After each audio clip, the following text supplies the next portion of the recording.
Trending sa social media dahil sa sarap, patok at dinutumog na sotanghon sa Quiapo. Tara, gawan natin ito ng version sa ating kusina.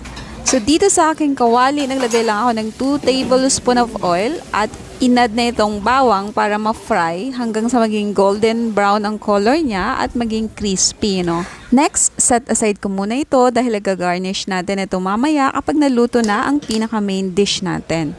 Next, in the same pan, iginisa ko na rin itong sibuya. Anyway, sa panahon ngayon, mura na po ang sibuyas. Nasa 120 pesos na lang po ang kilo.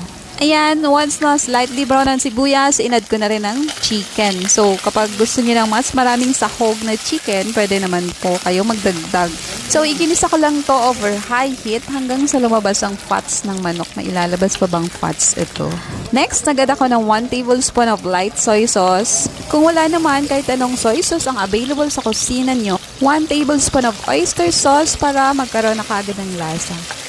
3 tablespoons of fish sauce or patis, and 6 cups of water. Next, tinakpan ko lang ito, hinayaang kumulo hanggang sa maluto itong chicken. Next, prepare ko na itong atsuete seed. So, lalagyan ko lang ito ng mainit na sabaw para makuha natin ang kailangan nating kulay ng atsuete. Ayan, pwede tayong mag-add ng tubig para sa sabaw kasi parang ang bilis mag-reduce ng sabaw. Next, nilagyan ko na kaagad ng kulay itong sabaw gamit itong na-dilute kong atsuete seed. So, imimix ko lang itong sabaw para ma-centralize ang kulay niya at pwede ko na rin itong idagdag ang sotanghon. So, 100 grams lang ang inilagay ko dito, no? Next, naglagay ko ng half teaspoon of white pepper or pamintang durog. Ganon din ang 1 teaspoon of salt.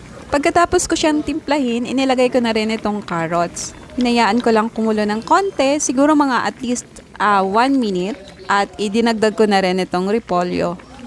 Pagkatapos ko mailagay itong repolyo, pinakuloan ng konti at pwedeng-pwede na itong i-serve.